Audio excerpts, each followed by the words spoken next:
Good afternoon. I would like to thank Julia Irwin, Christine Hogginson, and Gretchen Hefner for providing me the opportunity to present my paper at this virtual conference. I would also like to thank Professors Konstantin Dirks, Nancy Shoemaker, and Gautam Rao for agreeing to be my co-panelists on this virtual panel.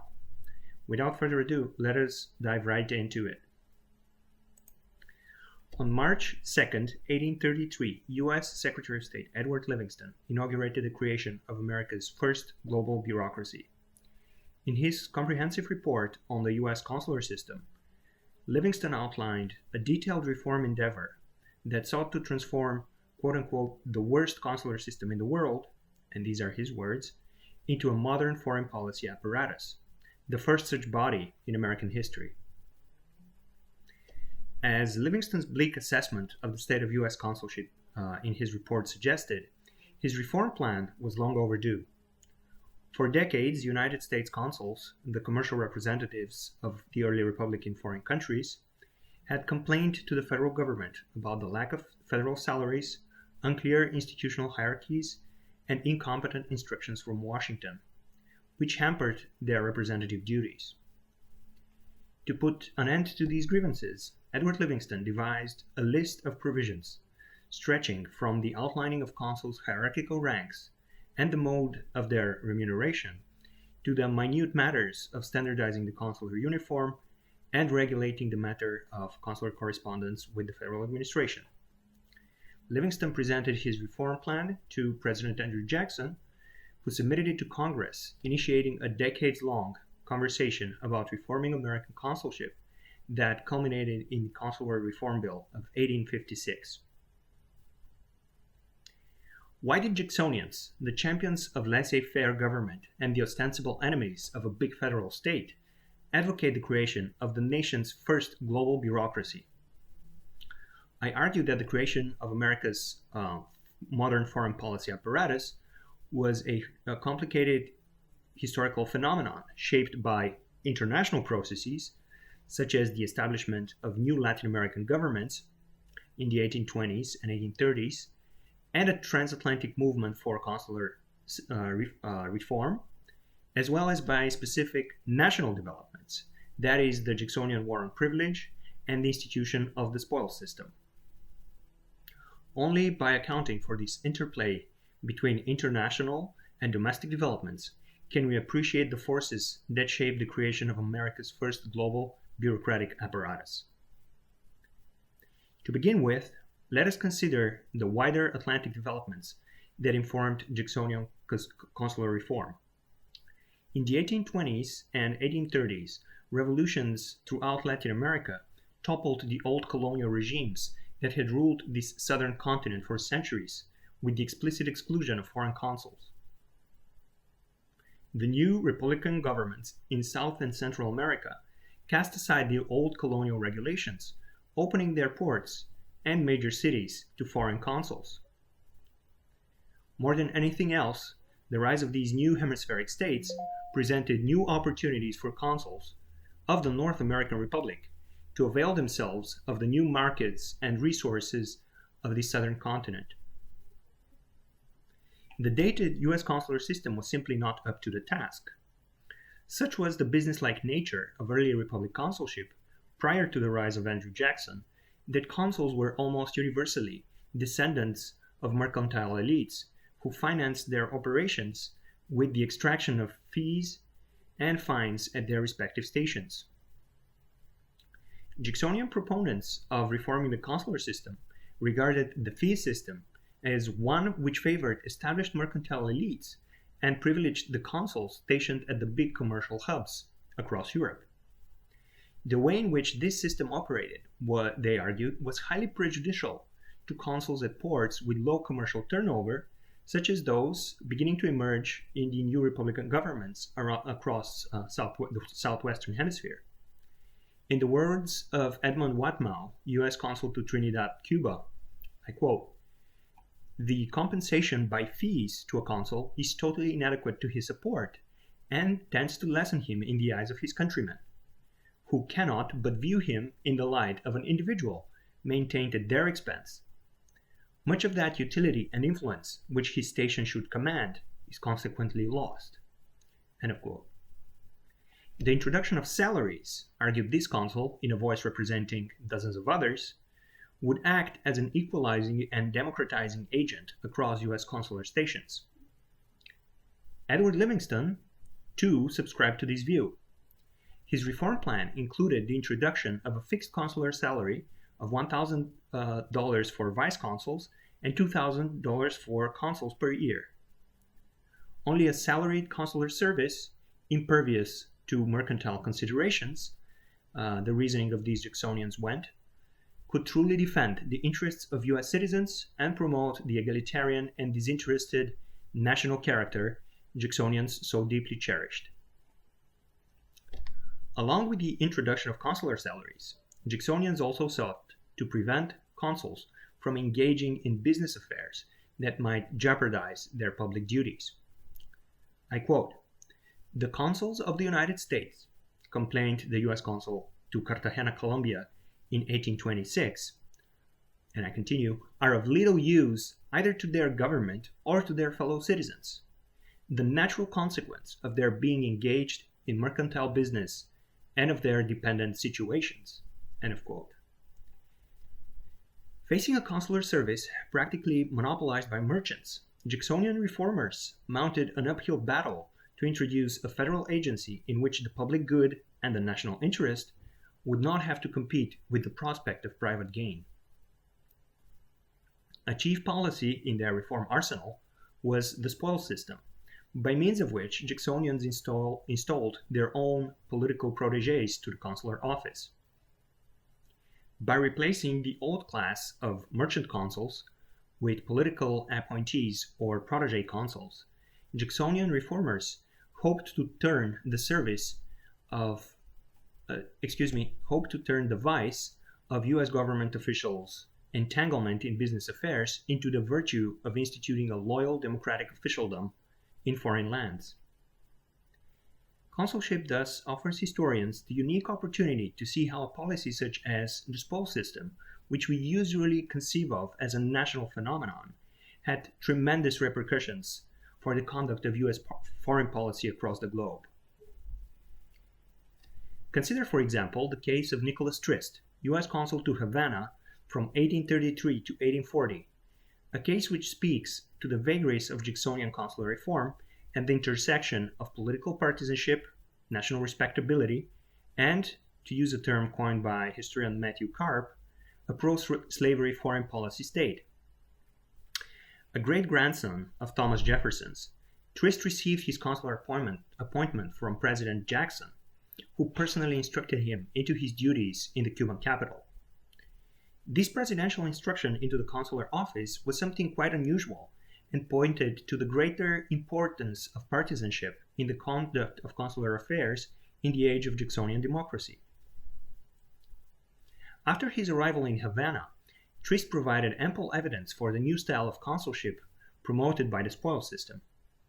Trist established ties with Cuban slavers and business connections with Anglo-Texan slaveholders.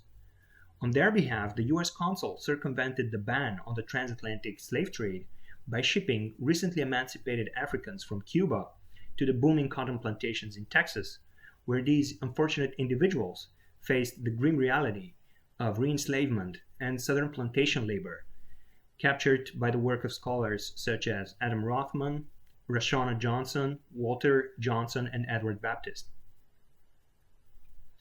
Trist's exploits all across Cuba strengthened the ties between U.S. and Cuban slaveholding elites and propelled the expansion of slavery, but they also alienated the consul from U.S. merchants and sailors who petitioned for his recall in 1839.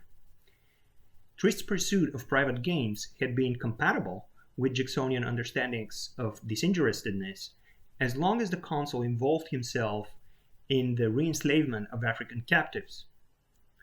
But they were intolerable when his excessive combinations with Cuban business owners exposed U.S.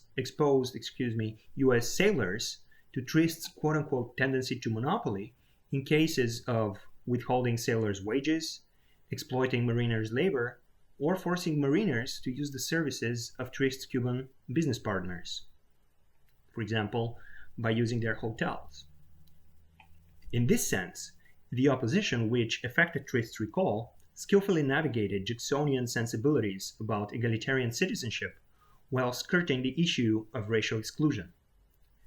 Contrast the abundance of US sailors and merchants' accusations against Trist and other consuls undermining national respectability with the scarcity of sailors' or consuls' remonstrations against the Cuban practice of imprisoning US mariners of color.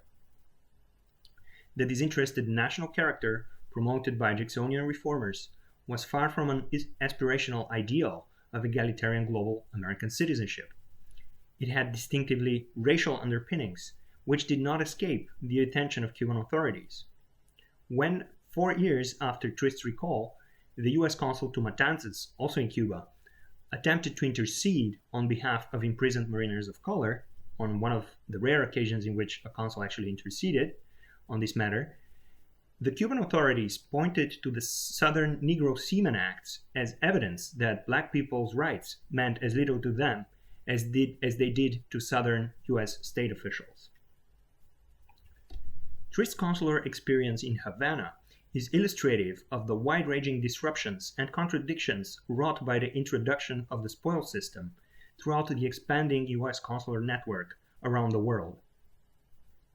Instead of embodying the ideal of a disinterested and egalitarian national character, a term used constantly in the 1820s, 30s, and 40s, political protégés such as Trist regarded the consulate as a mark of partisan distinction as well as a lucrative opportunity for private enrichment. Because a variety of U.S. Secretaries of State failed to introduce consular salaries until the 1850s, opportunistic Jacksonian protégés such as Trist were able to exploit the resulting hybridity of a consular system in transition, taking advantage of both the political patronage structure set in place by the Jacksonian Democrats and the old mercantile privilege of engaging in private business affairs. This made it all too easy for the opponents of Jacksonian reformers, that is, the old merchant consuls of the early republic, to mount public campaigns against the Jacksonian reform, exposing the protégé consuls as quote-unquote hack politicians without sufficient competency and entirely dependent on their democratic patrons. In a series of influential articles in such outlets as the New York Daily Tribune and the Daily National Intelligencer, merchants derided Jacksonian consuls as, quote, mere commissioned paupers, end of quote, whose, quote-unquote, dependent situation rendered them susceptible to graft and subservience. These merchants, too, used examples of newly erected Jacksonian consulates in remote Latin American ports to illustrate the worst excesses of a consular system in transition. A contributor to an 1845 issue of the New York Daily Tribune related, quote, an instance in one of the ports of the island of Cuba of a consul who had nothing but the perquisites of his office to depend upon for a support, and they would not suffice for the wants of a New York beggar, yet he was content to remain there and pick up a precarious subsistence by squeezing out a few extra dollars from every mariner unfamiliar with the fee system, end of quote. Instead of entrusting consular stations to dependent and corruptible political appointees, these opponents of consular reform maintained the federal administration should prioritize the expertise and competency of established merchant elites. The mobilization of commercial expertise and competency as integral to national respectability in foreign lands demonstrates that opponents of consular reform by no means ceded the ground in the ideological clash that undergirded the creation of the modern U.S. foreign policy state. Indeed, I would argue that this merchant consular backlash was a main reason for the Democratic failure to develop a reform agenda beyond Livingston's report, or the inability of democratic administrations to convince Congress of the need to pass new legislation on the matter. Not until 1856, more than 2 decades after Livingston's initial consular report, did Congress pass comprehensive legislation introducing consular salaries and mandating new regulations for consular duties in federal law. In the meantime, a hybrid consular system took shape, which combined the old mercantile consular privilege to engage in private business with the Jacksonian search for political appointments. Far from a Weberian path of bureaucratization, the haphazard modernization of the US consular system thus reflected the tug-of-war between the old mercantile lobby and the new class of protégé consuls. In fact, I would maintain that when modernization finally came, it took the form of a peculiar disruptive compromise between these two vying groups, whose stakes in the system continued to inform subsequent reform proposals well into the late 19th century. Taken together, the decades-long struggle for consular reform demonstrates the dynamic way in which Jacksonians created a modern bureaucratic state on a global scale. To reiterate, the making of the US foreign policy state was not a teleological process akin to that described by Max Weber, that is, a state-making effort shaped by the policies of central reformers seeking to standardize or rationalize state practices. In fact, the making of the first global American state was very much the opposite of what Weber described. The Jacksonian reform of consulship was a protracted dispute between national citizens who deployed disparate visions of what constituted the national characters, provided conflicting observations from a variety of faraway consular stations, and mounted public campaigns aimed at shaping the elusive public opinion, oftentimes in deliberate attempts to protect individual or class interests. When the Buchanan administration finally passed the Consular Reform Bill of 1856, it was on terms fundamentally different from the proposal Livingston had issued more than 2 decades earlier. Merchants and protégés vying for consular offices had managed to reach a consensus that made the worst consular system in the world into both an integral feature of a modern federal state and an embodied representation of the conflicts that continued to cleave antebellum America on its way towards Southern secession and civil war. Thank you very much for your attention.